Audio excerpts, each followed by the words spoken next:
राधा वल्लभ श्री हरिवंश राधा वल्लभ श्री हरिवंश। वृंदावनेश्वरी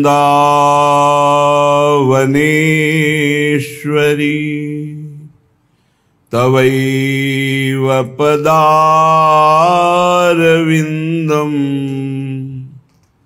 प्रेमामृतैकमकरन्द रसौघपूर्णम् हृद्यर्पितं मधुपते स्मरतापमुग्रम्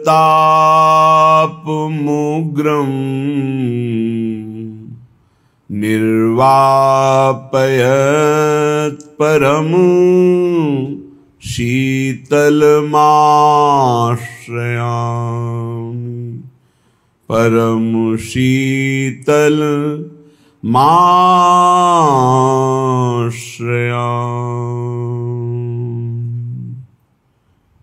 जयति नव नागरी रूप गुण आगरी सर्व सुख सागरी कुंवरी राधा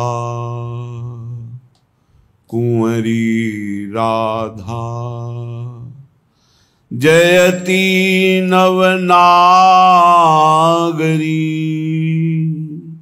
रूप गुण आगरी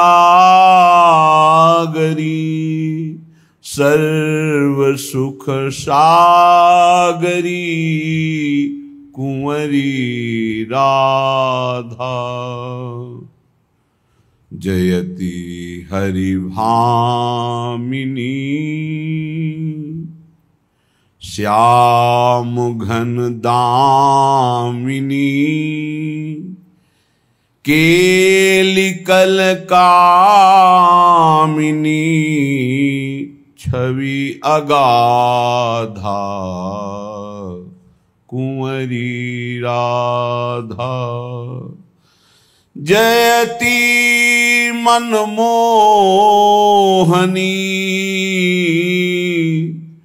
करोद्रिग बोहनी दरस दे सोहनी हरो बाधा कुंवरी राधा। जयति रसमूरिरी सुरभि सुरभूरिरी भगवत रसिक जन प्राण साधा कुंवरी राधा। जयति नवनागरी रूप गुणयागरी सर्व सुख सागरी कुंवरी राधा। जय हो हे नवनागरी हे किशोरी आपकी जय हो। आप रूप और गुणों की निधि हैं। आप सब सुख प्रदान करने वाली हैं, सुख सागर हैं। आपकी जय हो हे अपार सौंदर्यशालिनी प्रियाजू। हे उज्जवल प्रेम की विलास की भावनाओं से भरी हुई मेरी स्वामिनी जू। प्रीतम मेघ के तुल्य श्रीअंग वाले, उनसे आप संश्लिष्ट अर्थात बिल्कुल एकामेक होकर विराजमान दामिनी की तरह दमक रहे हो। हे कुंज विहारी की प्राण जीवन धन, हे प्राण वल्लभा श्री श्यामा, आपकी जय हो, जय हो। लाडली जो आप परम शोभामयी हैं। श्री बिहारी जी महाराज का मन सदैव आपकी श्रीअंग शोभा को देखकर प्रेम उन्मत्त रहता है। आनंद समुद्र प्रभु को भी आनंद प्रदान करने वाली हो। हे प्रिया जो आपकी जय हो। आप अपने दर्शनों की अब बोहनी करा दो। बहुत दिन व्यतीत हो गए जीवन की दुकान खोले हुए। अब आप अपने दर्शन की बोहनी करा दो, अर्थात हमारे जीवन व्यापार की पूर्णता इसी में है कि एक बार आप हमारे नेत्रों में अपने रूप का प्रीतम के साथ प्रकाश कर दें। आप पधारें, करो दृग बोहिनी, मेरे नेत्रों की बोहनी करा दो। दरस दय शोहनी, अगर एक बार हमें दर्शन मिल गया तो फिर ये संसार का दर्शन हमें आकर्षित नहीं कर पाएगा। हरो बाधा, समस्त बाधाओं की हरण करने वाली हे राधा किशोरी, आप कृपा करो। जयति रस मूरी, आप रस की मूल हैं, क्योंकि रस समुद्र प्रभु के हृदय में अद्भुत रस प्रकाशित करने वाली रस समुद्र प्रभु सबको रस का दान करते हैं और वो आपसे मांगते हैं। मांगत लाल लाड़िलो नागर, प्रगट भई दिन दिन की चोरी, दान दैरी नवल किशोरी। अद्भुत रसदाता हे श्यामाजू, आप आनंद की मूल हैं। आपका जो स्वरूप है बड़ा ही मनोहर है,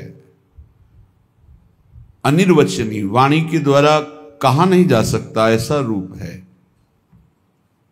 हे प्यारी जो, दिव्य सौरभ आपके श्री अंग की ऐसी है कि लालजू की घ्राणेन्द्री में जाकर उनको उन्मत्त कर देती है। हे रसिक जनों की प्राण जीवन धन स्वामिनी, आपकी जय हो, जय हो। मेरी महारानी श्री राधा रानी, श्री राधा रानी, श्री राधा रानी, मेरी महारानी श्री राधा रानी, मेरी प्राणधीश्वरी, सर्वस्व आराध्य देव वृंदावनाधीश्वरी, मेरी स्वामिनी हैं राधा रानी। मैं बिका हुआ उनका दास हूं और वो हमारी स्वामिनी हैं, मेरी महारानी हैं। कौन? बोले श्री राधा रानी। ये बहुत दुर्लभ प्रेम रस है, बहुत दुर्लभ प्रेम रस। प्रायः कर्म धर्मों में फंसे रहते, फिर कोई उनसे निकल करके भागवत धर्म में, फिर कोई भक्ति में नवलक्षणा भक्ति, कोई पूर्ण भक्ति, फिर उसमें प्रेम भक्ति, प्रेम में भी भगवान की विविध अवतारों की भक्ति, उसमें भी मथुरा, द्वारिका, ब्रज, पर ये नवनिवृत्त निकुंज की महाप्रेम महामाधुर्यमयी ये बिकने पे आती है। बस हृदय समर, हम कैसे, हमको कुछ मतलब नहीं, हम किनके हैं बस इस बात पर ध्यान देते हैं। हम कैसे हैं अगर ये ध्यान देंगे तो हम एक कदम नहीं चल पाएंगे। हम कैसे ये ध्यान दें तो कभी हम श्री जी को प्राप्त नहीं कर पाएंगे। हम किनके हैं जब ये ध्यान देते तो दौड़ लगा देते, हम श्री जी के हैं। श्री जी ने हमें स्वीकार किया है, हम उनके लायक नहीं पर उन्होंने पसंद कर लिया, अब उनकी पसंद तो दौड़ पड़े श्री जी की तरफ। मेरी महारानी, ये बहुत अंदर की बात है, अंदर ये बैठ जाए। बाहर से कूड़ा बन जाओ, अंदर से रत्न जागृत हो जाएगा। कूड़ा बन जाओ, किसी के लायक न रह जाए, कोई अपना न कहे। जब तक किसी के काम लायक होते हैं तब तक हमें लगता है हमको कोई प्रेम करता है, हमारा कोई है। तब तक ये ठसक अंदर पूर्ण रूप से नहीं आती। मेरी महारानी श्री राधा रानी, प्रेम, अद्भुत प्रेम, उज्जवल प्रेम इसी ठसक से आता है। मेरी महारानी, परम पद इसी ठसक से मिलता है। बहुत दुर्लभ बातें हैं जो हम कहा करते हैं, हमारे माई श्यामाजू को राज, बहुत बड़ा इसमें रहस्य छुपा हुआ है। बस हृदय में आ जाए कि मेरे तो श्यामा श्याम दूसरो न कोई, हृदय में आ जाए। मेरी महारानी, मैं बिका हुआ हूं, जैसे रूप लाल हित हाथ बिकानी तो निधि पाई मन मानी। हमें किसी से तात्पर्य नहीं, न नरक से न स्वर्ग से। कल एक बड़े अच्छे संत भगवान हैं, वो कह रहे थे कि हम ब्रज में कैसे दोबारा जन्म ले, ऐसा साधन बताइए। हम ब्रज में जन्म लेना चाहते हैं, उनका जन्म ही क्यों लेना चाहते हैं? सीधे ब्रजराज की लीला में क्यों नहीं प्रवेश हो जाना चाहते? हम क्यों जन्म लेंगे? पता नहीं हमारा जन्म लेने के बाद स्थिति क्या हो। देखो ना, ब्रज में जन्म लेकर क्या ब्रजराज का ही भजन कर रहे हैं? ब्रज में जन्म लेकर क्या ब्रजराज की ही ठसक में है? ब्रज में जन्म लेकर क्या ब्रजराज के विरह में है? जैसे ब्रज गोपी जन रुदु सुरम राजन कृष्ण दर्शन लालसा नहीं।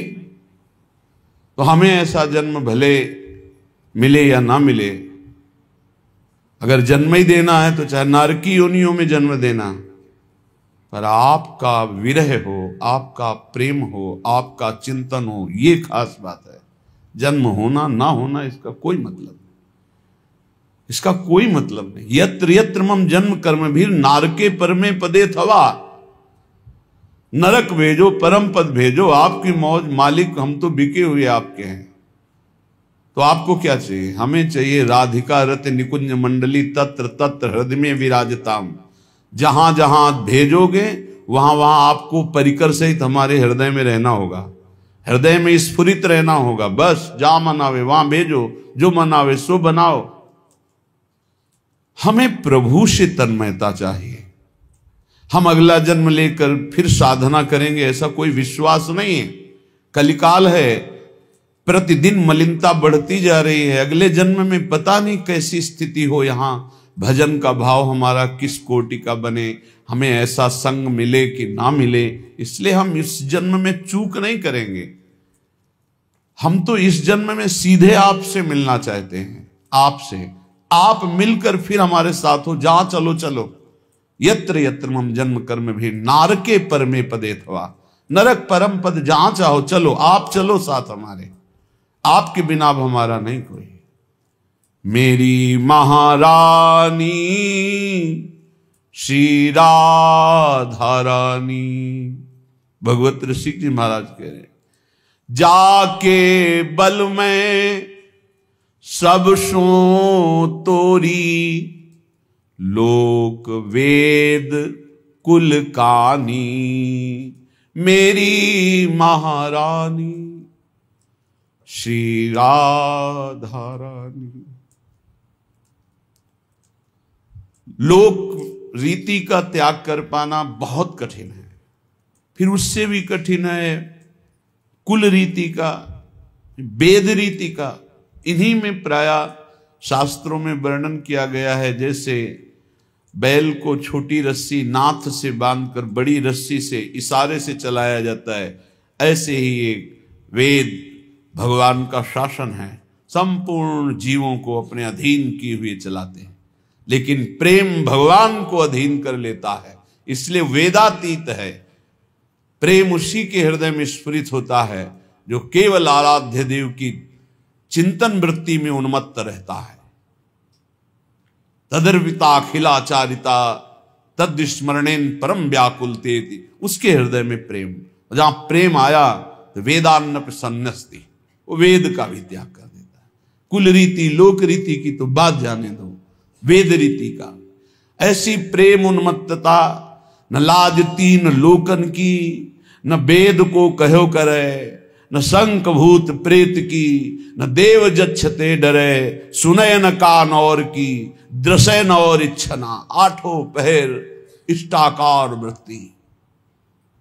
इस बल से लोक कुल वेद इन सब रीतियों का त्याग करके प्रीति रीति को स्वीकार किया जाता है। प्रीति रीति, कुल रीति, लोक रीति, वेद रीति, इन सब का फल है कि हरि के चरणों में प्रीति हो जाए। प्रीति नहीं हुई तो सो सब धर्म कर्म जर जाऊ, जहान राम पद पंकज भाऊ। किस काम के वाए धर्म कर्म रीतियां, प्रीति रीति हृदय में आ जाए।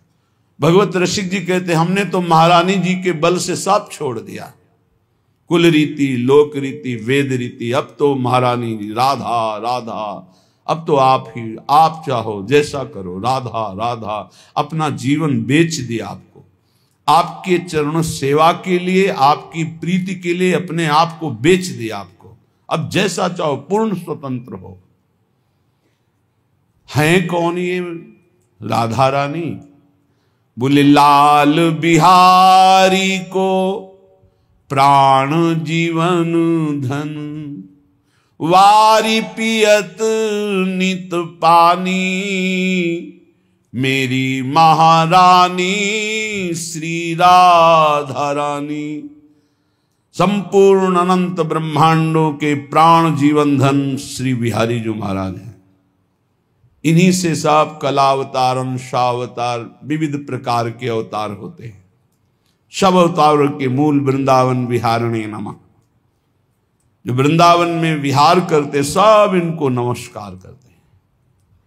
और ये सबके प्राण जीवन धन है। जिसमें भी प्राण शक्ति, मनः शक्ति, इंद्रिय शक्ति, जो जहां कुछ भी दिखाई दे रहा है वो सब इन्हीं के बल से बलवान है। यही सबके जीवन धन है, सबके प्राण हैं, इन्हीं से सबका महत्व है। लेकिन इनका प्राण जीवन धन कौन है? ये वृंदावन रजोप सेवी रसिकों ने देखा, लाल बिहारी को प्राण जीवन धन। प्राण जीवन धन कौन है? बोले श्री राधा, श्री श्यामा जी। ये वारी पियत नित पानी, पानी वार करके पान करते हैं। संजीवनी मूर्य हैं हमारी लाडली जू लालजू की। जैसी हरिवंश मदन सर जर्जर विथिकित श्याम सजीवन मूली, दिव्य प्रमोद रससार निजांग संग, पीयूष बीच निचे रभिषेचयंती, कंदर्प कोटि सर मूर्छित नंद सोनु, संजीवनी जयति कापि निकुंज देवी। अहो भाग्य जिनके हृदय में श्यामाजू के चरणारविंद की शरण की भावना आ गई। बहुत बड़ी बात है। लाल बिहारी जी को प्राण जीवन धन है हमारी किशोरी जू, जिनके ऊपर जलवार करके स्वयं बिहारी जू पान करते हैं। ऐसी मेरी महारानी श्री राधा रानी। और जो श्री श्यामाजू के चरणों का आश्रय ले लेता है, भगवत रसिक सहायक शब्दिन। शब्दिन शब्द से क्यों कहा? इसका आंतरिक रहस्य। आज हमारी भावना ठीक है, आज हमारे मन इंद्रियां ठीक हैं, अभी 1 घंटे में खराब हो सकते हैं। हो सकता है कल हमारी भावना बिगड़ जाए, तो श्री जी की भावना नहीं बिगड़ेगी। नेक हूं न रिस कहूं भूली हूं न होत सखी, रहत प्रसन्न सदा, हिये मुख हास्य है। ऐसी सुकुमारी प्यारे लाल जू की प्राण प्यारी, धन्य धन्य धन्य तेई जे इनके उपास है।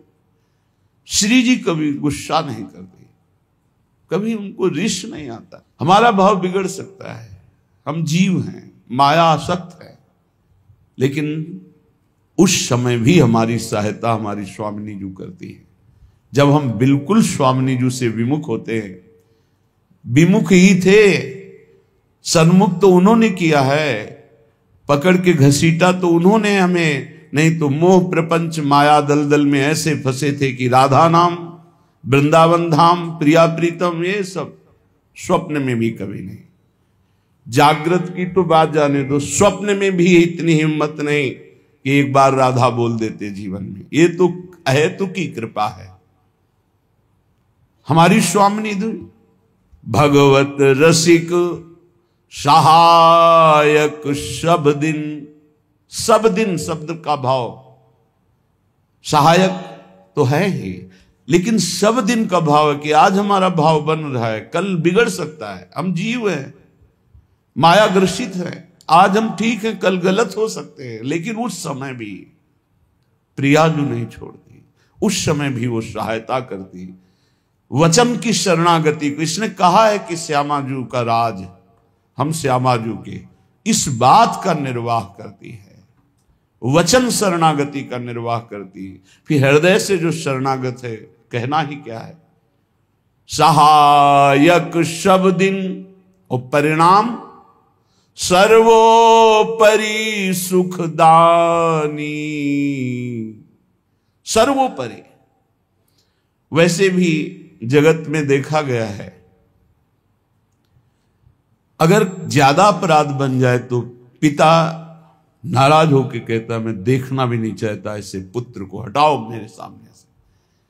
वैसी स्थिति में भी मां में जो वात्सल्य है उसका चमत्कार, वो एकांत ले जाती, खवाती पिलाती है, कुछ पैसे देती, जा 2-4 दिन के लिए कहीं घूम आ, फिर चला आना, हम बताएंगे तुम्हें कैसे, इनको हम रिझा लेंगे। वात्सल्य का एक अंश त्रिभुवन की अनंत माताओं में, उस वात्सल्य के समुद्र लालजू, उस वात्सल्य समुद्र का सार श्री लाडलीजू, दासी वत्सला कर ही राधा। इसलिए मेरी महारानी श्री राधा रानी सहायक शब्दिन और सर्वोपरि सुखदानी, जो किसी साधना से महाप्रेम की प्राप्ति नहीं होती। यह गुण साधनते नहीं हुई, ये तो भागवतिक धर्म प्रेम की बात करे, लेकिन महाप्रेम ये केवल लाडलीजू की कृपा कटाक्ष से होता है। सर्वोपरि सुखदानी, बढ़ो आनंद मोद सबके, महाप्रेम सुरंग रंगी, ये महाप्रेम प्यारी जो प्रदान करती है।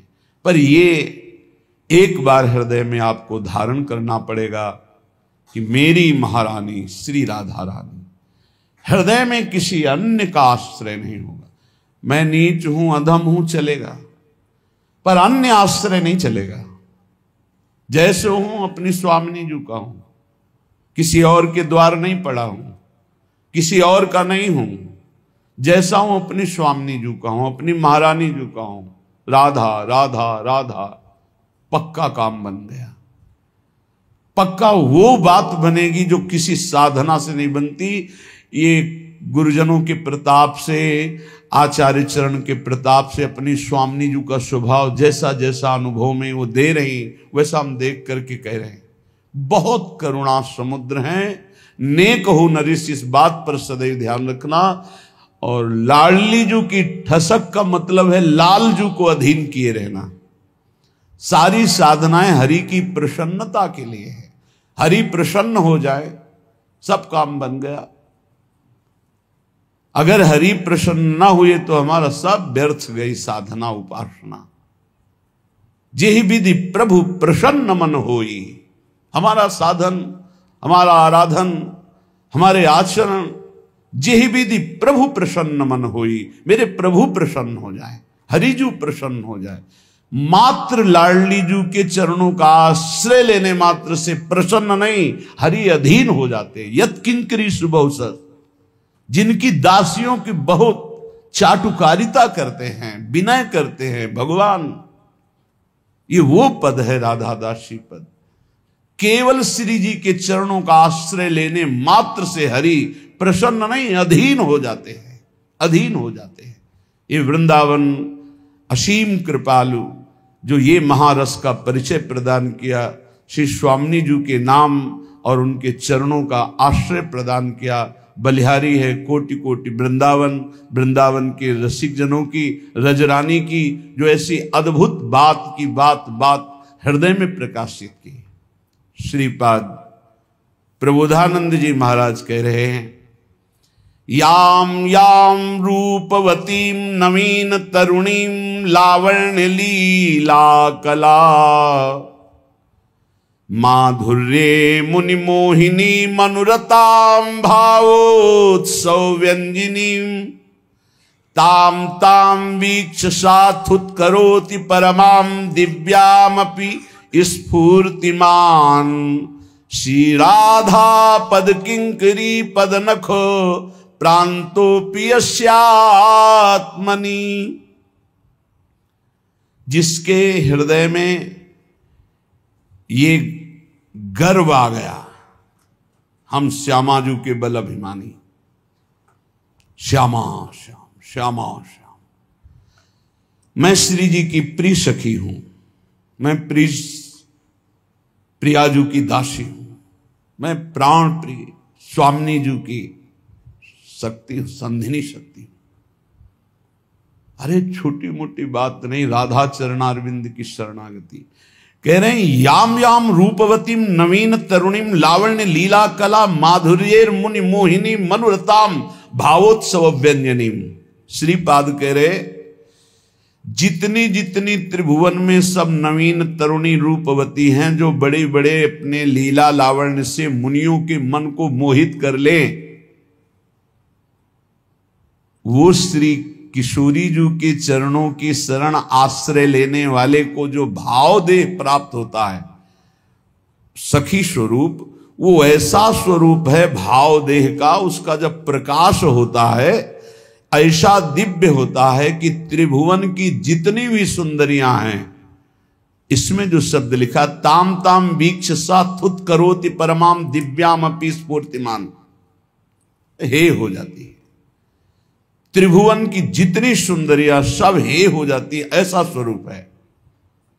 आप कहोगे कि लिखने में क्या होता है, लिख दिया किसी ने इसे, ये किसी में नहीं है, ये वो सिद्ध महापुरुष जो देख रहे हैं। आपको एक उदाहरण बताते हैं। एक दिन द्वारिकाधीश प्रभु अश्रु प्रवाह करते हुए विकल स्थिति में राधा राधा राधा, रुक्मिणी जी महालक्ष्मी जी का अवतार है,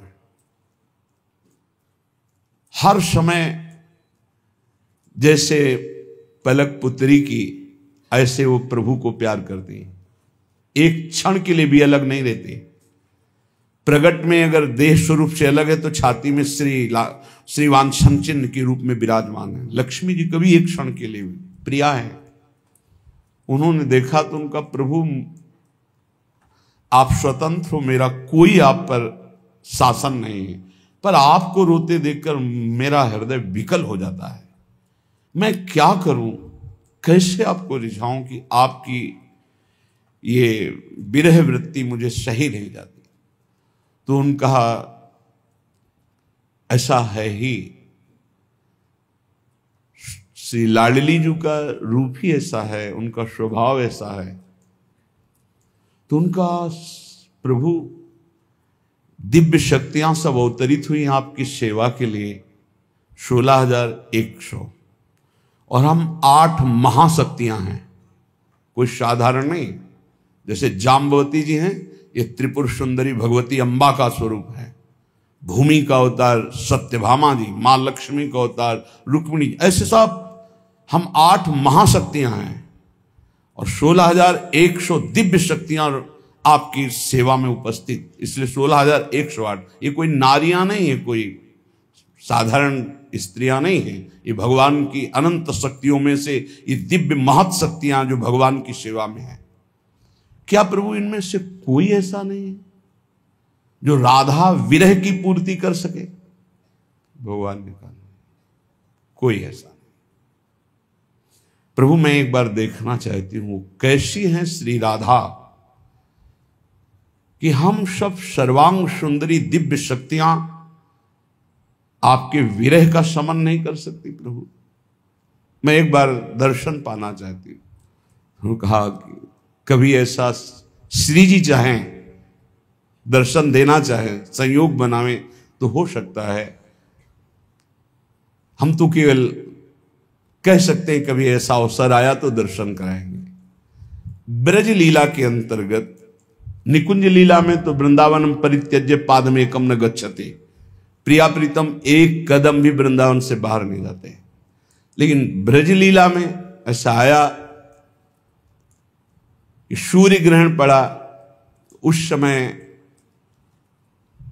कुरुक्षेत्र ऐसा सब ब्रजवासी परिकर वहां गए। बाबा वृषभानु जी भी, लाडली जी भी अपने परिकर। ये ब्रज लीला के अंतर्गत की बात। उधर से द्वारिका परिकर और हस्तिनापुर से पांडव परिकर, द्रौपदी आदि सब। जब रुक्मिणी जी ने सुना कि वृषभानु बाबा और राधा किशोरी जो पधारी हैं तो बड़ा उल्लास होगा। प्रभु एक बार देखने की इच्छा थी, जिन राधा का स्मरण करके आप रोते हैं वो हैं कैसी, उनका पहले हम दर्शन करके आते हैं फिर आपको। गए प्रभु, लाडली जी से मिले, वो विविध विस्तार पूर्वक प्रसंग है। फिर प्रभु आए और कहा जा सकते हो आप। रुक्मिणी जी, सत्यभामा जी आदि चली।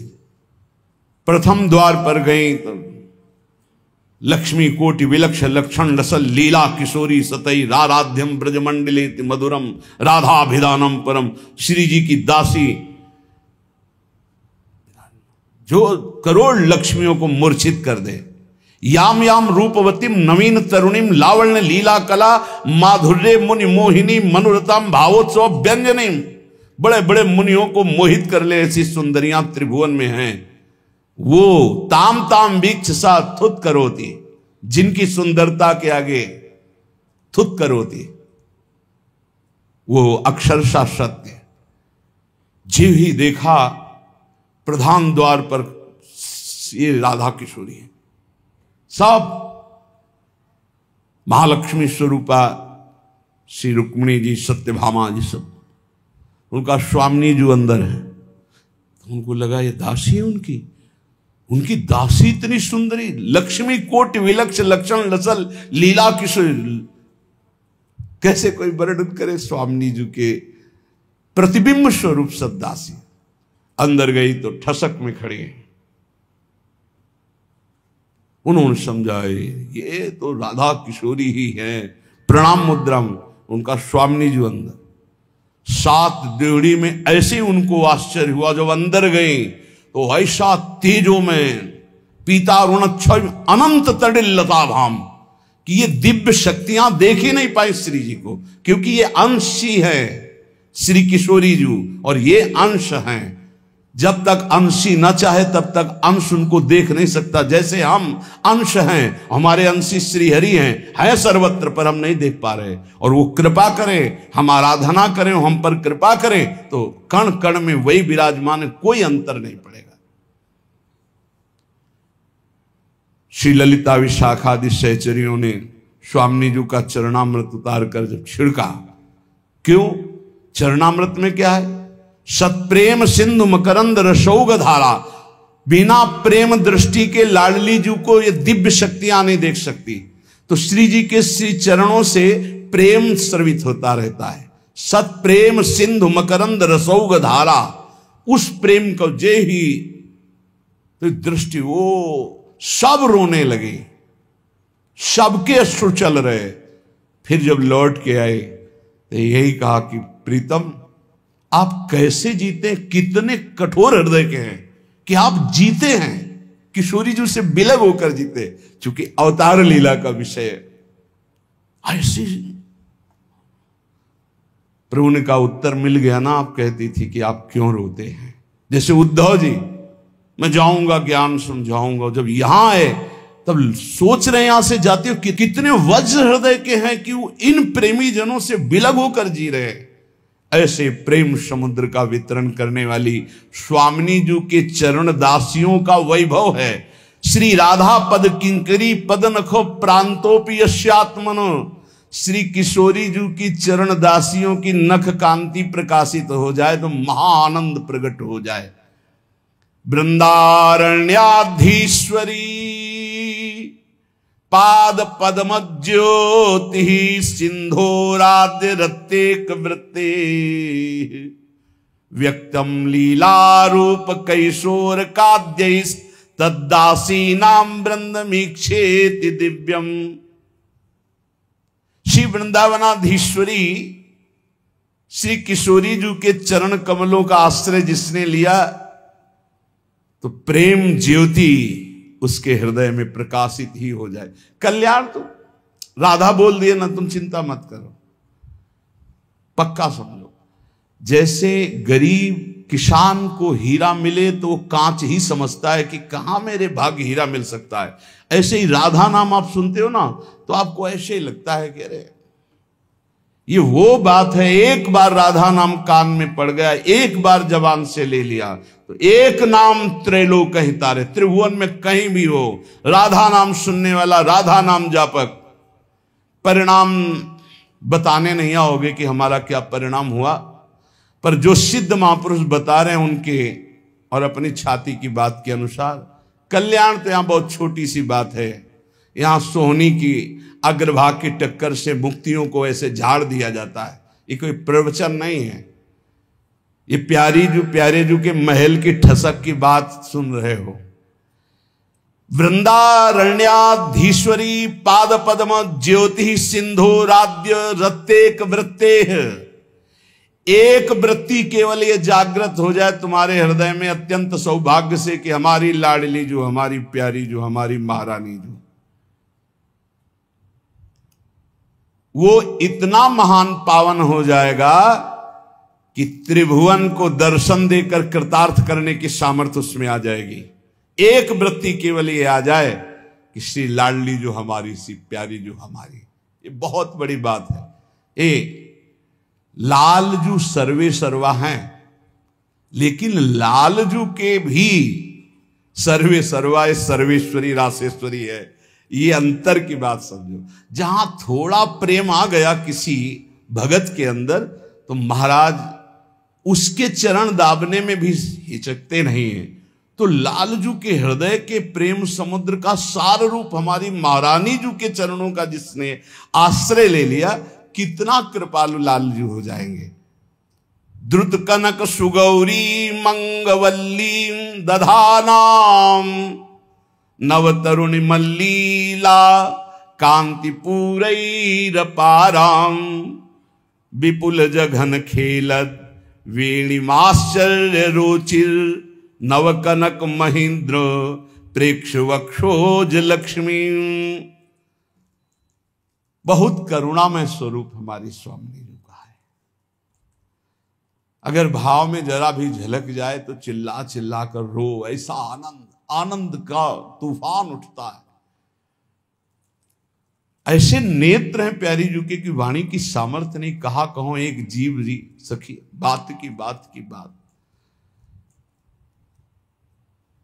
रुचिर मनोहर वक्र विलोकन सुरत समरदल गंजन, जैसे ही हरिवंश कहत न बने छवि।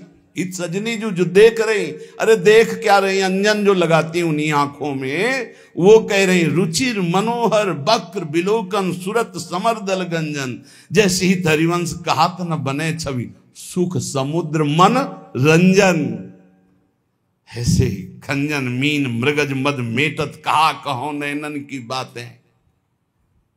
ऐसे सुंदर नेत्र प्यारी जी के, करणायक, लज्जा भरे, प्रेम भरे, ऐसे रस भरे, करुणा भरे कि देखते ही रोने का, चिल्ला के रोने का मन हो। ऐसा स्वरूप हमारी प्यारी जी का।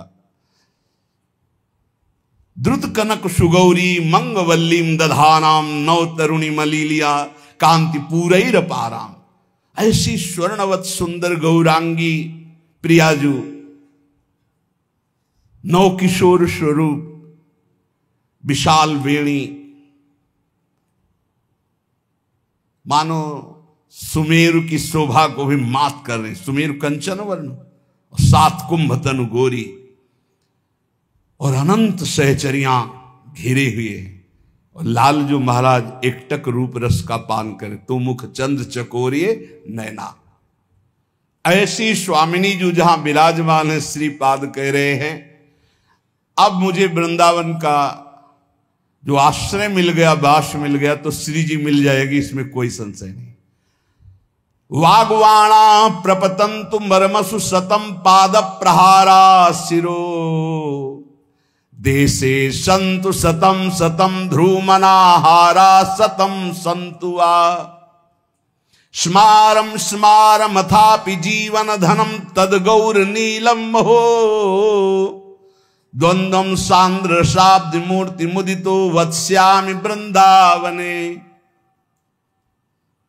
कह रहे हैं कि यदि मुझे कोई 100 गाली दो रोज दे और लातों से मारे, सतम पाद प्रहारा सिरो, 100 लात रोज हमारे मत लगे, तो भी मैं वृंदावन नहीं छोड़ने वाला। बात पकड़ो, कुछ है। कैसे सह सकते हो? 100 कदम दूरी पे 50 करोड़ रुपया की एक अटैची रख दी जाए और चलो तुम लेट के चलो वहां तक जाओ, छू लिया तो तुम्हें मिल जाएंगे। लेकिन आदमी हम छोड़ेंगे 5, 7, 10 आदमी, वो तुम्हें रोकेंगे, मारेंगे। अगर तुम रुक गए तो नहीं मिलेगा।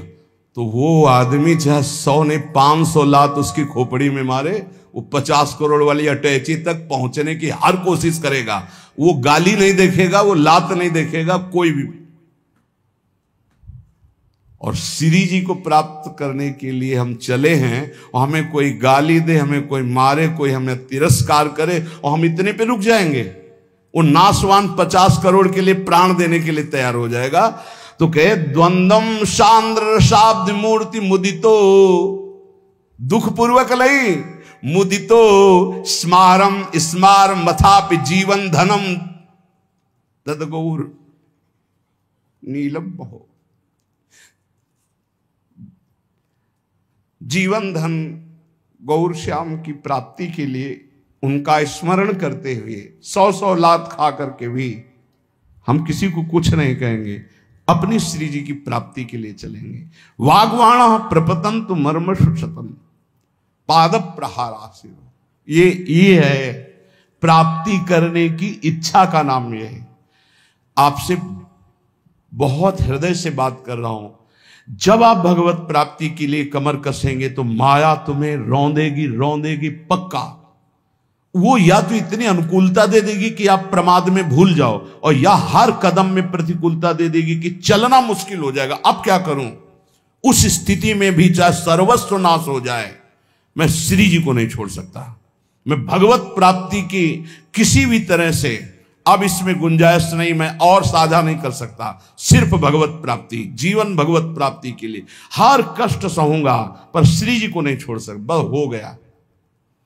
वागवाणा प्रपतंतु मर्मसु सतम पाद प्रहारा शिरो। चाहे जितना कष्ट दो, 100 लात मारो, 100 गालियां दो, हम वृंदावन नहीं छोड़ेंगे। हम प्रियाजू की उपासना नहीं छोड़ेंगे। सब छूट जाए, सब नष्ट हो जाए, आप जानो, आपका काम जाने, हम आपको नहीं छोड़ सकते। स्मारम स्मारम मथापि जीवन धनम। तो क्या मिलता है? बोले वो स्मरण करता हुआ, बार बार स्मरण करता हुआ अपने जीवन धर्म गौर श्याम प्रिया प्रीतम ऐसा मुदितो, ऐसा आनंदित रहता है कि उसको परवाह नहीं रहती कौन गाली दे रहा है, कौन मार रहा है। ऐसी उत्तम स्थिति। वत्स्यामि वृंदावने, मैं ऐसे वृंदावन में वास करूंगा, चाहे मुझे कोई मारे, चाहे गाली दे, चाहे अपमान करे। भुक्तम जन्मनि जन्मनि प्रियवधू श्रक चंदनाद्यम त्वया, अहंकारस्तु न शांते वसुयसो वौहर्जितम नाद्य तत्। बहुत सुंदर बात कह रहे हैं। अभ्यस्तात समस्त शास्त्र विततिर्मोहस्तु नास्तम गतस्, तन्निर्विद्य समस्ततो भज महानंदाय वृंदावनम। जन्म जन्म में हमने बहुत भोग भोगे, काम भोग भी भोगा है, नववधू, माला चंदन, नाना प्रकार की सुख सामग्री, बहुत अहंकार था, बड़े बड़े पदों में गया, कुछ नहीं, आज फिर वैसे का वैसा हूं। भाई मेरी प्रार्थना मान लो ऐसे आप भी हो, कभी आप भी देवता बने होगे, स्वर्ग के भोग भोगे होगे, कभी नरक गए होगे, कभी नाना प्रकार की और योनियों में गए होगे, सब भोगा, सब कर लिया, भगवत प्राप्ति नहीं की एक बार भी। अब हिम्मत कर लो, बहुत शास्त्र पढ़ लिए, ज्यादा पढ़ने की जरूरत नहीं। कह रहे हैं अभ्यस्तात समस्त शास्त्र विततिर मोहस्तु, मोह ही होगा, अज्ञान ही बढ़ेगा। क्या अष्टांग योग में चलें कि ये सिद्धि प्राप्त करें, कि इस मार्ग में चले, कि इस मार्ग में चले। बहुत शास्त्रों का ज्ञान होना दुर्भाग्य ही है। कोई कह सकता है ऐसा कैसे कह सकते हो? क्योंकि वो निर्णय ही नहीं कर पाता मैं किधर चलूं। हजारों मार्गों का ज्ञान है, एक कदम नहीं चला किसी मार्ग में तो दुर्भाग्य नहीं और क्या है। निर्णय निकला, पूरा जीवन हो गया, हर किलोमीटर का ज्ञान है, हर रास्ते के, लेकिन चले एक कदम नहीं कि उस किलोमीटर के बाद फिर क्या है, अब गए ही नहीं तो अनुभव ही नहीं है।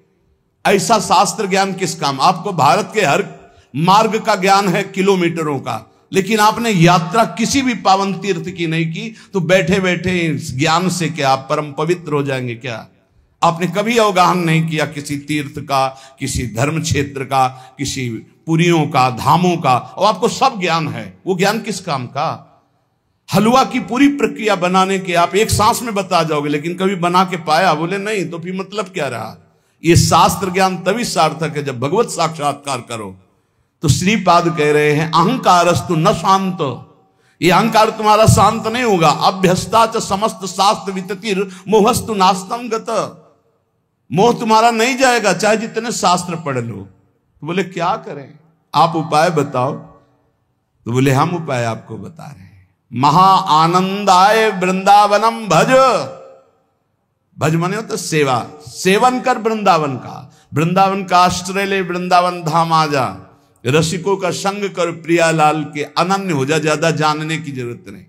सबसे बड़ा ज्ञान सतवस्तु श्यामा श्याम, वैराग्य इनके सिवा सबसे, प्रीति इनके नाम रूप लीला धाम से, गति इनके चरणारविंद की सेवा, बस इतना ही ज्ञान चाहिए। इतना ही सार ज्ञान है। ये बुद्धि को दौड़ा दौड़ा के थका करके बस प्रभु के चरणों में बैठाल देना है, यही साधना है। श्रीपाद कह रहे कि अब मेरे हृदय में एक बात बैठ गई कि वृंदावन का आश्रय लेकर प्रिया प्रीतम की आराधना करो, इसी में परम विश्राम है। संत वाणी, जो भगवत प्रेमी, भगवत प्राप्त महात्मा जन हैं, वो हमारी छोटी छोटी त्रुटियों से लेकर बड़ी त्रुटियों का सुधार करने के लिए शास्त्र के वचनों का अनुभव करके बोलते हैं। जीवन दो गतियों से गुजरता है। एक गति है जन्म मृत्यु में भटकना, और एक गति है जन्म मृत्यु से मुक्त होना। दो ही मार्ग है। अस्तो मां सदगमय, असत से सद की यात्रा करो, या सद स्वरूप का विस्मरण करके असद में रत हो जाओ जन्म मृत्यु के चक्र में। 84 लाख योनियां हैं कर्मानुसार। इन 84 लाख योनियों में जीव भ्रमित होता है। इस योनि में एक एक योनि लाख लाख प्रकार की है। एक योनि लाख लाख प्रकार की है। अब जैसे रेंगने वाली योनि, अब रेंगने वाले में कितने प्रकार के जीव हैं, सांप हैं, खनखजूर हैं, केचुआ, कितने प्रकार के जीव हैं रेंगने वाले में। एक है जलचर। अब जल में कितने प्रकार के जीव हैं, वायु में उड़ने वाले कितने प्रकार के जीव हैं। एक एक योनि में लाख लाख योनियां, उन लाख लाख योनियों में कई कई बार जन्म। अरे बड़ा प्रपंच है, बड़ा दुर्गति है जीवों की। अन्य योनियों के साथ जो दुर्व्यवहार हो रहा है बहुत ही घृणित है। कैसे तुम्हें बता, 1.5 घंटा धीरे धीरे जला जला करके पका रहे हैं पशुओं को, फिर उन्मत्त होकर मदिरा पान करके उसका खान पान कर रहे। क्या कैसी दुर्गति जीते जीव अपनी कर रहे हैं। 84 लाख योनियों में एक एक योनि में लाख लाख प्रकार की योनियां, एक एक योनि में लाख लाख बार जन्म होना। ऐसे थोड़ी ये प्रपंच हाहाकार डिसीजन इसलिए कर रहे हैं कल्याण कर ले, भूल मत कर। यही एक चांस है मनुष्य दे जिससे तू अपना कल्याण कर सकता है, अन्य योनियों में नहीं। अब सोचो उस जीव की क्या हालत है, हाथ पैर बंधे हुए लोहे की छड़ में फंसा हुआ है, आराम से धीरे धीरे अग्नि उसे जला रही, वो कीक रहा है, चिल्ला रहा है, और वो आनंदित हो रहे हैं। वो थोड़ा थोड़ा पीते जा रहे हो, देख रहे हैं पक रहा है, पका लो। तुम्हारे तो खाने के काम में आएगा, तुम खाने के भी काम में नहीं आओगे। ऐसी तुम्हारी हालत काल करेगा, जब वो जलाएगा तो तुम खाने के काम में भी नहीं आओगे। बहुत होश में, बहुत होश में, बहुत होश में। ये कर्म तुम्हारा कहीं बख्शने वाला नहीं, तुम्हें दंड देगा। 84 लाख योनियां, एक केवल मनुष्य योनि जिनमें आप अपना उद्धार कर सकते हो। मानव जीवन गिने चुने श्वासों वाला है, गिने चुने श्वासों वाला। इतनी श्वासें आपकी हैं, बस प्रतिपल माइनस होता चला जा रहा है, खत्म होते चली जा रही। यहां हम आनंदित हो रहे हैं, 30 वर्ष के हो गए, 35, अरे आनंदित नहीं, 35 वर्ष गए जीवन के। मूल कार्य के लिए जो आए हो भगवत प्राप्ति, उसमें क्या किया? बोले कुछ नहीं, अभी तो खेलने खालने की उम्र है। मरने की उम्र कौन सी है? कभी भी तो मर सकते हो, तो अपना काम क्यों नहीं बना लेते? राधा राधा राधा। यही अवसर है जीव आवागमन के अनादि चक्र से अपना छुटकारा करके अपने स्वरूप में स्थित हो सकता है, भगवत प्राप्ति कर सकता है। जन्म मृत्यु का चक्र कब तक चलेगा अकल्पनीय, कल्पना भी नहीं कर सकते। काल चक्र आपको घुमाता रहेगा, इसलिए मनुष्य जीवन में भगवत प्राप्ति का अवसर है। ये काम, क्रोध, लोभ और मोह, ये 4 प्रधान ऐसे हैं जो इस चक्र को चलाते रहते हैं। आवागमन, पुनरपि जननम पुनरपि मरणम पुनरपि जननी जठरे शयनम, ये चक्र चलाते रहते हैं। काम, क्रोध, लोभ, मोह, इन्हीं को नरक की गति कहा गया है। इनमें से किसी में भी एक में पैर पड़ जाए, काम में, क्रोध में, लोभ में, मोह में, फौरन चारों आज करके उसके घुमाने लगेंगे, बार बार जन्म, बार बार मरण। नरक की दारुण यंत्रणा हर योनि में उसको प्राप्त होगी। केवल मनुष्य योनि ऐसी जिससे अपने को बचा सकते हो। केवल मनुष्य ही सत्कर्म करने में स्वतंत्र है, नवीन कर्म करने में स्वतंत्र है। अन्य प्राणी तो पूर्व में जो संचित कर्म गोदाम लगा उसी को भोगते रहते हैं। वो अशुभ कर्मों का नाश करते रहते हैं, भोग भोग करके। वो नवीन कर्मों का उपार्जन नहीं कर सकते। मनुष्य नवीन कर्म उपार्जन कर सकता है। मनुष्य कर्म करने में स्वतंत्र है। मनुष्य ही है जो अपने कर्म संस्कारों को भस्म कर सकता है, दूसरा कोई योनि नहीं। अब उसे सोचना है कि जो आपके गंदे कर्म जमा हैं उसमें और प्लस करना है या आग लगाना है पूरी गोदाम को। स्वतंत्र हो आप। काम, क्रोध, लोभ, मोह, ये जिनके जीवन में है, निश्चित समझो उनका जन्म मरण पक्का है। जन्म मरण पक्का है। इन चारों को मिटाने के लिए 4 ये पहलवान ताल ठोक के खड़े हैं। काम, क्रोध, लोभ, मोह, ये शत्रु, तो सत्संग, परोपकार, वैराग्य और नाम जप, ये चार ऐसे हैं कि इन चारों को चटनी बना देंगे। रोज सत्संग सुनो, अपने भोजन में से चाहे एक रोटी निकालो, रोज दूसरों के उदर में जाने वाला विधान करो, परोपकार की भावना और वैराग्य। जननी जनक बंधु सुत दारा, तन धन धाम सुहृद परिवारा, सबकी ममता ताग बटोरी, मम पद मन बांध बरडोरी। छोड़ दो भगवान के भरोसे में और अपने कर्तव्य का पालन करो। ज्यादा चिंता मत करो, चिंतन करो प्रभु का, वो सब संभाल लेंगे, अनंत ब्रह्मांड संभाल लें। तुम्हारे परिवार में तो 2 4 6 लोग ही होंगे। वैराग्य, सब भगवान का है, भगवान देखेंगे, जो जैसा कर्म करेगा वैसा भोगेगा। राधा राधा राधा, और अपने कर्तव्य का पालन, जिसके प्रति जो संबंध है ईमानदारी से आप करो, लेकिन राग मत करो। और नाम जप, सत्संग, परोपकार, वैराग्य और नाम जप, इसके द्वारा इस चक्र का नाश कर दो। काम क्रोध लोभ मोह, इनकी मिटिया मेट करने के लिए सामर्थ्य है ये सत्संग, परोपकार, वैराग्य और भजन। अब भगवत धाम और नरक ये 2 हैं, चयन करो तुम्हें कहां जाना है। अगर काम क्रोध लोभ मोह तो त्रिविधम नरकस्येदम द्वारम नाशन मात्मना कामा क्रोधा तथा लोभा। और यदि सत्संग परोपकार वैराग्य भजन तो भगवत धाम। ये 2 गतियां हैं। उपासक देख लो, अगर भगवत धाम जाना है तो इन 4 बातों को छोड़ना होगा। काम क्रोध लोभ मोह, 4 बातों को पकड़ना होगा। रोज सत्संग, रोज परोपकार और सबसे अंदर से वैराग्य और खूब नाम जप, इसी के द्वारा भगवत प्राप्ति होती है। तीर्थपाद भगवान श्री हरि के जो गुणानुवाद लीला कथा है, ऐसा नशा चढ़ जाना चाहिए कि कभी तृप्ति नहीं होनी चाहिए। कस्त्रप्यनुयात तीर्थ पदोभिधानात् सत्रेषु वासुरभिरीड्यमानात् यह कर्णनाडं पुरुषस्य यातो भवप्रदां गेहरतिं छिनत्ति।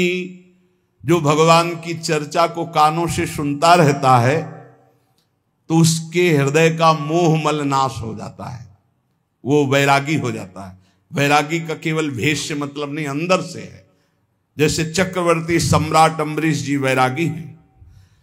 चक्रवर्ती सम्राट अवध का पूरा शासन कर रहे हैं भरत जी, लेकिन परम वैरागी। जो अनुरागी है वही परम वैरागी है, जो परम वैरागी वही अनुरागी है। जो भगवत चर्चा सुनता रहता है रोज, तो सर्वसंगोपहो हिमाम, सत्संगहा सर्वसंगोपहो हिमाम। सत्संग आपको सब संगों से अलग करके भगवत अनुरागी बना ही देगा। कौन ऐसा है जो प्रभु की चर्चा सुनते सुनते अघा जाए।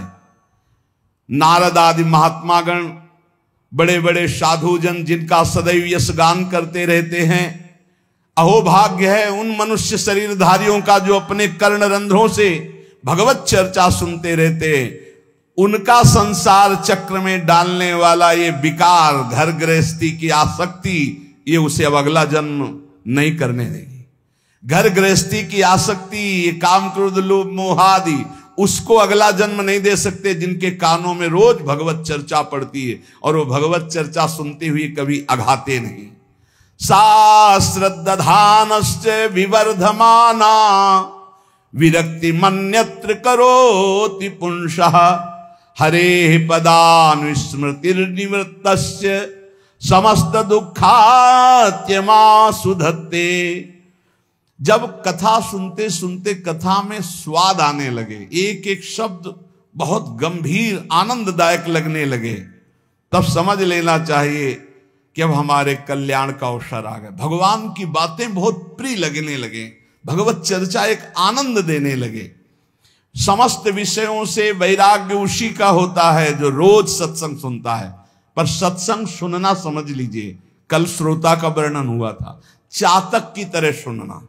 हमारा जीवन है सत्संग, उसका मनन करना, उसको आचरण में उतरना, कि सुने बस चले गए, इतना समय तो सार्थक हुआ, पर मनन नहीं करोगे तो सत्संग का हृदय रूपी अंधकार नाश करने का जो प्रभाव है वो मनन से होता है। मनन नहीं तो फिर नहीं बन पाएगा। सुन लिया, दूसरों को सुना दोगे, काम नहीं बनेगा। भगवत चरणारविंद के निरंतर चिंतन की सामर्थ्य सत्संग से प्राप्त होती है। समस्त दुखों का नाश भगवत चिंतन से होता है। भगवत चिंतन की प्राप्ति सत्संग से होती है। इसलिए तान चोच्य सोच्यान विदोनु सोचे हरे कथायाम विमुखा नघेन क्षिणोति देवो निमिषस्तु येषा मायुर्वृथावाद गति स्मृति नाम। मुझे तो सबसे ज्यादा वो सोचनियों में भी सोचनीय अज्ञानी पुरुष लगते हैं जो कभी सत्संग सुनने नहीं आते। पिछले पूर्व पापों के कारण उनको भगवान की कथा में सुनने में बिल्कुल रुचि नहीं है, और अगर कभी कोई उनका मित्र आदि ले भी आवे तो सुनना नहीं चाहते। तुम आओ, सुन के हम बाहर खड़े हैं। वो इतनी दूर खड़े हो जाएंगे कि कान में शब्द ना पड़े, और अगर कभी सत्संगियों को देखेंगे भी तो उनके दोष दर्शन करेंगे। इनका क्या सुधार हुआ सत्संग से, ये वो ऐसा। हाय हाय, बड़े शोचनीय है कि मानव देह प्राप्त करके उनको सत्संग नहीं मिला। काल भगवान ऐसी अमूल्य श्वासों को व्यर्थ में नष्ट करवा रहे हैं। उनकी वाणी दूसरे के निंदा प्रपंच गायन में, देह भोगों में, व्यर्थ के वाद विवाद, व्यर्थ की चेष्टा, व्यर्थ के चिंतन में उनका जीवन चला जाता है। इसलिए इस लोक में तुम केवल धर्म का आचरण करते हुए ही अर्थ का सेवन करो, भोगों को भगवद अर्पित करके परम पुरुषार्थ भगवान की प्राप्ति का उपाय करो, वही मनुष्य जीवन श्रेष्ठ है। यस्य संसारिणी प्रज्ञा धर्मार्थ वनुवर्तते, धर्म पूर्वक अर्थ कमाओ, पाप का पैसा नहीं। खूब भगवान नाम जप, भगवत कीर्तन, ये परम पुरुषार्थ है। इसी से भगवत प्राप्ति हो जाएगी, और ज्यादा प्रपंच करने की जरूरत नहीं। क्षमावशी कृतिर्लोके क्षमया किम न साध्यते शांति खड्गः करे यस्य किम करिष्यति दुर्जना। जब तुम धर्म मार्ग में चलोगे तो दुर्जन लोग तुम्हें परेशान करेंगे। तुम्हारे पास ढाल और तलवार है जैसे, तो शत्रु को परास्त कर दोगे, उसके वार को सह लोगे। तो ढाल क्या है? क्षमा। आपको जब कोई गाली दे, अपमान करे, तो अपने भजन को बचाने के लिए क्षमा रूपी ढाल का प्रयोग करो। और दुर्जन जब प्रहार करते हैं, निंदा करते हैं, अंदर से बाहर से, अंदर से काम क्रोध आदि, तो शांति रूपी तलवार से काट दो। शांत रहो, चुप रहो, क्षमा कर दो। क्षमा रूपी ढाल, शांत रूपी तलवार, इससे आप क्रॉस करते हुए चले जाओगे भगवत मार्ग में आगे। स्वर्ग के देवता, बड़े बड़े देवता जिसको नमस्कार करते हैं, वो कौन सा पुरुष होता है? बोले वो दो प्रकार के होते हैं। एक होते हैं जो बलपूर्वक दंड देने में क्षमता रखते हैं, पर उनका अपमान निंदा करो वो सह लेंगे, और निर्धन होने पर भी, अवसर आने पर सब कुछ लुटाने के लिए तैयार हैं। इन दो पुरुषों को बड़े बड़े देवता भी नमस्कार करते हैं। गरीब होने पर भी दान देने का उत्साह, और बलवान होने पर भी सहनशीलता। दूसरे के द्वारा किया हुआ निंदा अपमान आदि मौन होकर सह लेते हैं, यद्यपि सामर्थ्य उनमें दंड देने की है। गरीब होते हुए भी दूसरों को खिलाने पिलाने, दान देने का उत्साह, इन दो को बड़े बड़े देवता भी नमस्कार करते हैं। द्वांभसी निवेष्टव्यो गले बद्ध्वा दृढ़ाम शिलाम धनवंत मादातारम दरिद्रम चा तपस्विनम। ये दो मरे हुए ही समझो, संसार में जीवित है, पर इसका अर्थ सीधे होता है कि गले में पत्थर डालकर डूब के मर जाने वाले स्वभाव वाले हैं। क्या? जो धनी होने पर भोग विलासिता में पैसा खर्चा करते हैं। एक होटल में गए, लाखों रुपए खर्चा कर दिए। अरे 250 ग्राम आटा नहीं खा सकते हो? कितने का 250 ग्राम आटा होता है? 1-2 कटोरी दाल सब्जी ले लो, 2-4 रोटी ले लो, खा लो। प्रकृति के पैसे को बर्बाद करते हो। 5 लाख उड़ाया है, 5 लाख में 500 आदमी खूब बढ़िया भोजन पाते और बढ़िया स्वस्थ रहते। ऐसे विचार करना चाहिए। दुर्गति किनकी होती? जिनको इस जन्म में धन मिला और वो दूसरों की सेवा में, भागवतिक सेवा में न लगाकर भोगों में लगाते हैं। पीछे वाले श्लोक में था, कह रहे द्वाविमौ पुरुषो राजन स्वर्गस्योपरि तिष्ठितः प्रभुश्च क्षमया युक्तो दरिद्रश्च प्रदानवान। जो गरीब होकर दूसरों को दान देने का उत्साह रखता है वो, और जो बलवान होने पर दूसरों को क्षमा कर देता है वो, इन दो को देवता भी नमस्कार करते हो। देवलोक के भी ऊपर गति पाने वाला है। और इन दो को जो धनी होने पर, धन होने पर भी साधु सेवा, गौ सेवा, भक्त सेवा या समाज सेवा में ना देकर वो उड़ाता है नाना प्रकार के काम भोग, विषय भोग, मनोरंजन में। ऐसा नहीं कि प्रकृति का धन तुम्हें मिला, तुम उसके स्वामी जो चाहो कर लो। तुम सिर्फ मुनीम हो, स्वामी तो भगवान है। हिसाब से चलो, नहीं सब छीन लिया जाएगा। जो धनी होने पर मदांध होकर गलत जगह धन खर्चा करता है, मैं इसका स्वामी हूं, और सही ढंग से उसका खर्चा नहीं, सो धन धन्य प्रथम गति जाकी। अरे कितने ऐसे बीमार लोग हैं जिनके पास अर्थ व्यवस्था नहीं। कितने भूखे लोग ऐसे हैं जिनके पास भोजन व्यवस्था, हम कह रहे हैं बहुत वास रहित लोग हैं जिनकी वास व्यवस्था नहीं। तुम्हारे पास धन बड़ा है, अरे कितने कितने करोड़ ऐसे मनोरंजन में, पूरे भारत में एक एक कुटिया बना दो, एक एक गांव में तो एक एक परिवार तो रह जाएगा। धन का सदुपयोग है दूसरों के सुख में लगाना, अपने मनोरंजन में लगाना नहीं। अपनी आन बान शान किसमें है? भगवान प्रसन्न हो जाए, इसमें नहीं है कि संसार जान जाए कि हमने इसके लिए इतना पैसा खर्चा किया। दुर्गति होती है। धन अगर वो धर्म विरुद्ध आचरणों में जा रहा तो तुम स्वामी के द्वारा दिए हुए धन का अपमान करो। तुम स्वामी नहीं हो, लक्ष्मीपति नारायण है, तुम थोड़ी हो। तुम तो मुनीम हो, तुम्हें केवल पुण्य बल से उतना अधिकार मिला है, छीन लिया जाएगा, देख लेना। इसी जन्म में दोनों क्रियाएं देखी गई। मदोन्मत्त हो जाने से श्री वैभव अंतर ध्यान हो जाता, खत्म खेल, पूरा जीवन जेल में काटो। और जो दरिद्र होने पर कष्ट सहकर भगवान नाम जप करके अपना काम नहीं बना लेता है, भोगों के लिए ललचाता हुआ दूसरों की चाटुकारिता करता है, दोनों मरे हुए पुरुष हैं ये, मरे हुए। जिन हरि भगत हृदय नहीं आनी, जीवित सौ समानते प्राणी। हरणम च परश्वानाम परदाराभिमर्शनम सुहृदश्च परित्यागस्त्रयो दोषा छयावहा। महान धर्मावतार भगवान की परम प्रेमी विदुर जी, ये जो दूसरे को फुसला कर या जबरदस्ती या किसी भी प्रभाव से दूसरे की संपत्ति का अपहरण करते हैं, या मित्र की पत्नी या व्यवहार बनाकर या प्रलोभन करके दूसरे की स्त्री के साथ सहवास करते हैं, और जो अपने मित्र के साथ दगाबाजी, धोखाबाजी, सुहृदों का परित्याग करते हैं, इनको निश्चित दुर्गति प्राप्त होती है। ध्यान से सुन लो, यही निर्णय करने वाले हैं। धर्मराज का सीधा अवतार विदुर जी हैं और धर्म का अंशावतार युधिष्ठिर जी हैं। सीधा धर्मराज ही आए हैं विदुर जी के रूप में। वही कह रहे, हरणम च परश्वानाम परदाराभिमर्शनम, में बहुत बड़ा पाप है। अपनी भागवतिक पद्धति से स्वीकार की हुई अर्धांगिनी के सिवा किसी माता बहन की, वो तुम्हारी दुर्गति कर देगा, या अपने पति के सिवा किसी और, वो तुम्हारी दुर्गति कर देगा। परदाराभिमर्शनम, आयु क्षीण हो जाती है, श्री क्षीण हो जाती है। आपको लगता है, कहते हैं कुछ लोग ऐसा कहते हैं कि आप जो जो वर्णन करते हो सब उसमें बड़े मौज से है।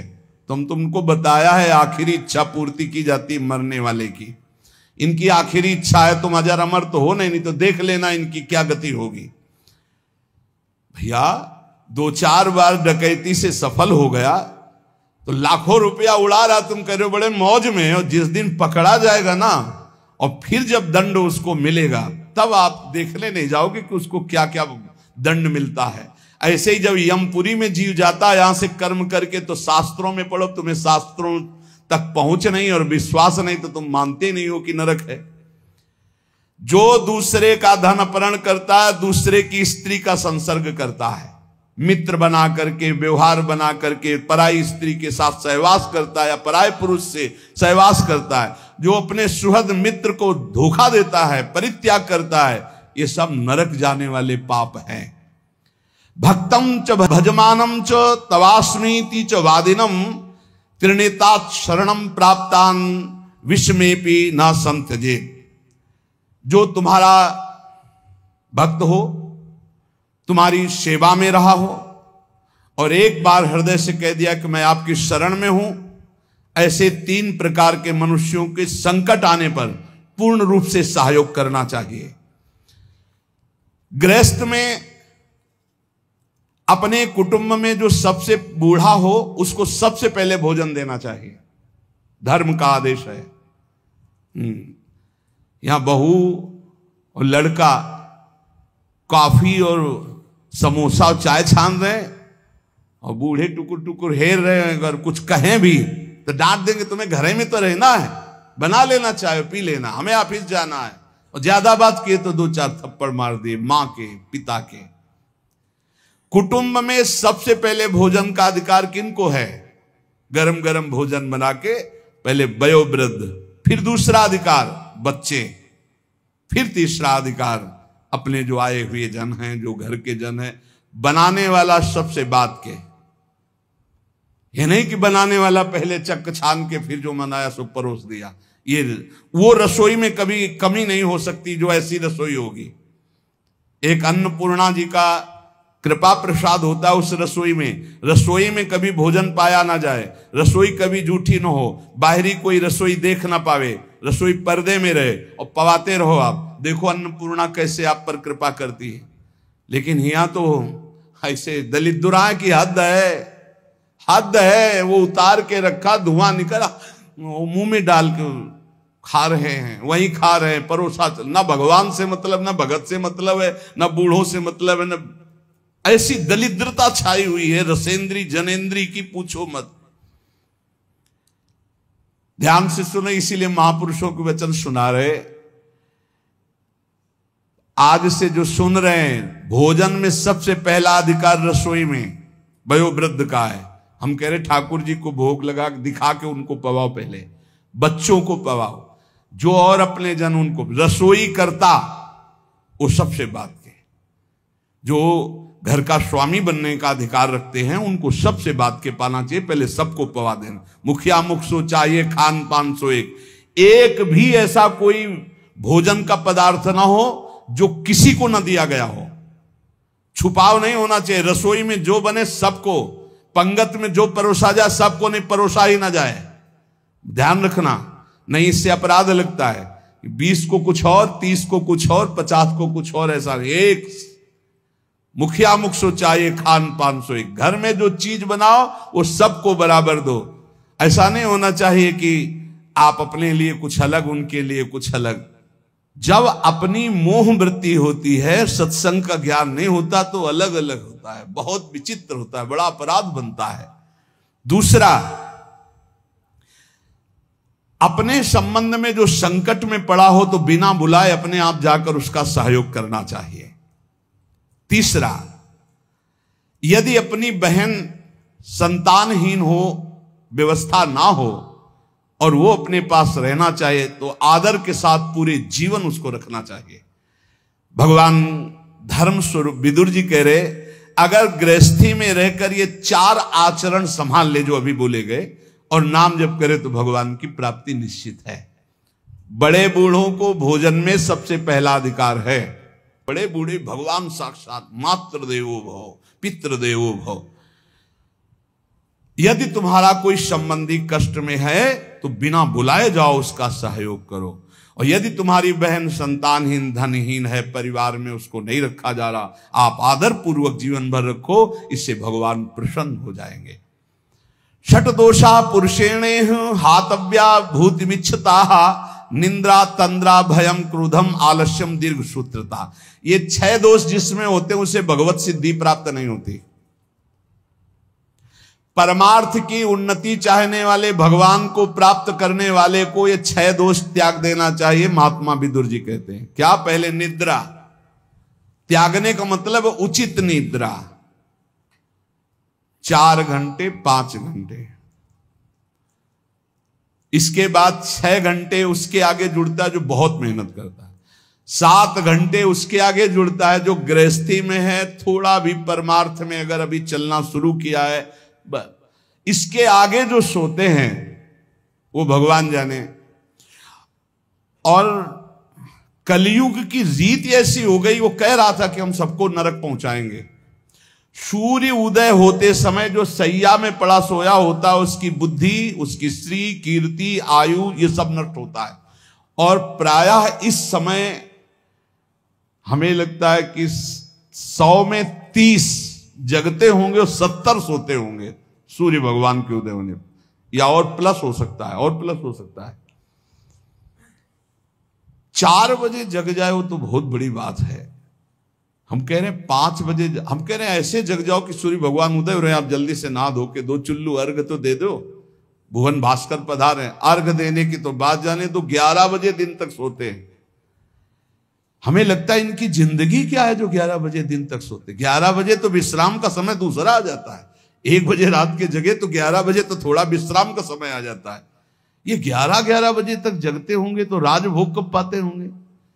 इनका शयन भोग तो निशाचरी ही होता होगा रात्रि में 11 के बाद, नहीं 2 बजे सोते होंगे। 3, 4, 5, 6, 7, 8, 9, 10, 11, मतलब कम से कम 9 घंटे सोते हैं। ये जिंदगी ठीक नहीं। इससे पूरा का पूरा आपका परमार्थ नष्ट हो जाएगा। विदुर जी महाराज कह रहे, एक बार कुछ ऐसे नाइट ड्यूटी वाले जन हैं, तो हमें लगता है अगर ऐसा कुछ हो तो सूर्य उदय के समय उठ जाओ, हाथ मुंह धो करके यार सूर्य भगवान को प्रणाम करो और थोड़ा नाम जप करो, फिर सो जाओ अगर आप रात में जगे ड्यूटी पर। सूर्य उदय के होते समय अगर सोते मिले तो आपके सुकृत नष्ट हो जाएंगे। ये पक्का समझो, आपका श्री वैभव क्षीण हो जाएगा। आपको लगेगा बहुत धनी है। अरे ये धन कितने मिनट का भैया, आंख मुंदी खत्म खेल, जाएगा यहां का बैंक बैलेंस। हम उस धन की बात कर रहे हैं जो तुम्हें जन्म मृत्यु के चक्र से छुड़ाएगा। पहला है निद्रा, इस पर शासन करो। दूसरा है तंद्रा। तंद्रा का मतलब होता है ना नींद है ना जागृत है, वो एकदम खोए रहते हैं, ऐसे चेतना में आए, ना सो रहे हैं ना जग रहे हैं।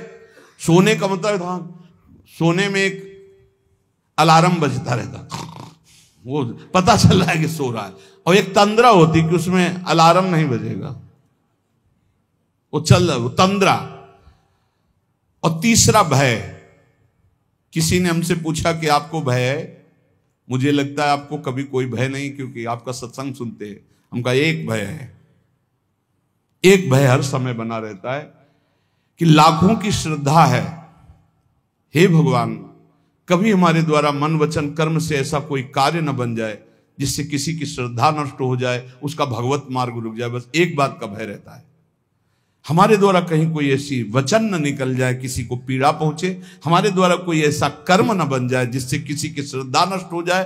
क्योंकि संतों पर श्रद्धा बहुत समय के बाद होती है। समय समय पर ऐसा भगवान का एक संत की क्रिया से लाखों संतों की प्रति अश्रद्धा हो जाएगी। हे प्रभु कभी हमारे द्वारा ऐसा आचरण न बने, हमारे वचन ऐसे न निकले, हमारा कोई ऐसा भाव न हो जिससे किसी की श्रद्धा का नाश हो। इस बात से भय लगता है। बस किसी की श्रद्धा नष्ट ना हो, हमारी गति दुर्गति को से कोई फर्क नहीं, सामने वाले की गति ना बिगड़े, उसका भाव मंगल मन रहे, हमारे अंदर कोई ऐसी वार्ता ना आ जाए, कोई ऐसा दोष ना आ जाए जिससे किसी को भाव बिगड़ जाए। बस एक भय रहता है, और ये भय भजन बढ़ाने में काम आता है।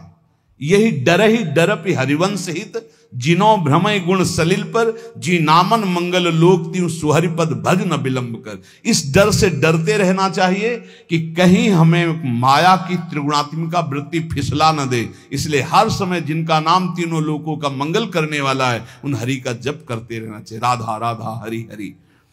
और भय, ये अन्य भय भगवान की प्राप्ति में बाधा पहुंचा देगा। निद्रा, तंद्रा और भय और क्रोध, ये तो निश्चित समझो, अनुभव की हुई बात कह रहे हैं, महीनों के भजन को शांत कर देता है। जो भजन का तेज उत्पन्न होकर ज्ञान प्रकाशित करता है उसी को बैठाल देता है। क्रोध नहीं आना चाहिए, गुस्सा नहीं आनी चाहिए। और आलस्य, ये आलस्य भजन मार्ग में बहुत ही घातक है।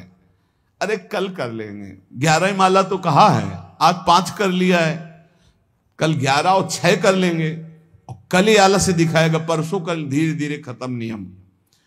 दीर्घ सूत्रता, हर कार्य को आगे टालते रहना।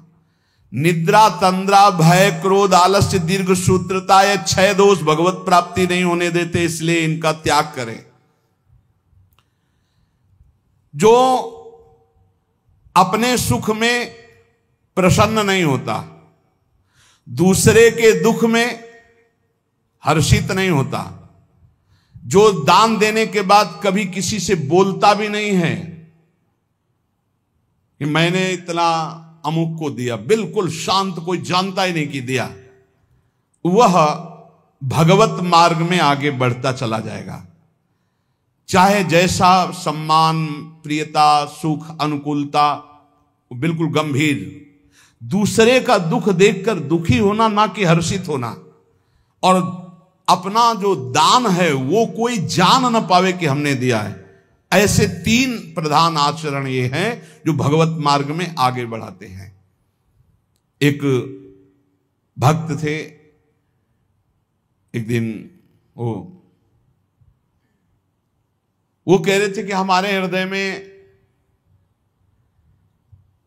एक प्रबल लालसा जागृत हुई, जैसे छत्रपति वीर शिवाजी ने अपने गुरुदेव को सब कुछ दान कर दिया। मेरा हृदय कहता है मैं अपने गुरुदेव को अपने प्राण तक दान कर दूं, फिर भी मैं संकुचित हूं कि गुरुदेव को मेरे प्राण किस काम में आएंगे। जब मैं देखता हूं कि अपने गुरुदेव को जो देना चाहता हूं अरुचि है, तब मुझे लगता है क्या करूं जिससे मैं अपने गुरुदेव को प्रसन्न कर लूं। अंदर ये बात जरूर है, और ऐसा नहीं कि वो कोई साधारण पुरुषों में कि घर गृहस्थी के ऐसे ही नहीं, ऐसे नहीं, अरबों खरबों का वैभव है उनके पास, बस ऐसे साधारण पुरुष की तरह रहते हो। दोनों पति पत्नी रो के ऐसे कह रहे थे, हृदय में लालसा पर जब मैं देखता हूं कि मेरे पास जो कुछ है वो सब घास फूस है उनके लिए, तब लगता है क्या ऐसा कर दूं कि मेरे गुरुदेव प्रसन्न हो जाए। ये बात जिनके हृदय में बनी रहती है कि मेरे इष्ट देव कैसे प्रसन्न हो, मेरे गुरुदेव कैसे प्रसन्न हो, वो कभी दोष कर ही नहीं सकते। बोले मुझे कभी कुछ नहीं चाहिए, न परम पद चाहिए, न कुछ भागवतिक चाहिए, न लौकिक चाहिए, आपकी केवल मुस्कुराहट चाहिए कि मेरे गुरुदेव प्रसन्न रहे। बस इसी बात से मैं जलता रहता हूं कि मैं क्या करूं जिससे मेरे गुरुदेव प्रसन्न हो जाए। ये बात जिनके गुरु प्रसन्न तो साहवन कूला, मिटी सकल कल्पित भयशूला। जो समुद्र पर्यंत पृथ्वी का वैभव प्राप्त होने पर भी खुश नहीं होता, ये खुशी का विषय नहीं। खुशी का विषय है भगवान की प्राप्ति होना। जो प्रचुर धनराशि का स्वामी होकर भी उसका भोग नहीं करता, अपनी इंद्रियों को वश में करके उतना ही उचित। एक हमने देखा, बड़ा वैभव था, लेकिन वो उतना ही प्रयोग करते थे जितना, अगर उनको 100 ग्राम पानी की जरूरत है तो 5 ग्राम पानी भी एक्स्ट्रा नहीं गिरने देंगे। कहते हैं प्रकृति का है ये, उतना ही लो जितना आपको जरूरत है, बिजली उतना ही लो जितनी जरूरत है, वस्तु बहुत है लेकिन उतना ही प्रयोग करो जितना जरूरत है। वो प्रकृति की है, भगवान ने आपके हिस्से में दी, प्रकृति की सेवा में लगा दो। समुद्र पर्यंत पृथ्वी का वैभव, प्रचुर धनराशि का स्वामी होकर भी जो अपनी इंद्रियों पर अधिकार रखता है, फूला नहीं होता, अभिमान नहीं करता, उचित प्रयोग करके दूसरों की सेवा में लगाता है, वो भगवत प्राप्ति के लिए आगे बढ़ जाता है। और जो उसका इंद्रियों के वश होकर भोगों में व्यतीत करता है, वो ऐश्वर्य से भी भ्रष्ट हो जाता है और दुर्गति को प्राप्त होता है। अनुसूयायां आर्जवम शौचम संतोषा प्रिवादिता दमः सत्य मनायासो न भवंती दुरात्मनाम। किसी के गुणों में दोष ना देखना, सरल स्वभाव रखना, पवित्र वस्त्र, पवित्र शरीर, पवित्र विचार रखना, संतोष, प्रिय वचन, इंद्रियों को भोगों से हटाना, सत्य भाषण करना और क्लेश तनिक भी मन में ना आने देना। संतुष्टायन के हर स्थिति में प्रसन्न रहना सीखो। बोले ये भगवत प्राप्त होने वाले पुरुष के लक्षण हैं। फिर देख लो, किसी के गुणों में दोष न देखना, अर्थात किसी में दोष दर्शन न करना, किसी में भी। एक ने 2-3 दिन पहले एकांतिक में प्रश्न किया कि हमारा संतों के प्रति दोष दर्शन होता है, क्यों? क्या आपको दोष दर्शन होता है? क्या आप संतों से? पता नहीं, ऐसे मन हमारा नहीं। तुमका तुम्हारा मन पापी है इसलिए दोष दर्शन करता है, पाप है तुम्हारे अंदर इसलिए दर्शन होता है। अगर पवित्र हो जाए, अभी चश्मा ठीक हो तो देखो आप। बोले कई बार जैसे सत्संग सुनते हैं, सब बातें सुनते हैं तो विश्वास नहीं होता। तो अशुभ कर्म करने वाले को विश्वास होगा, पापात्मा को विश्वास होगा। पापवंत कर श्रेष्ठ स्वभाव भजन मूर्ति भाव न काओ।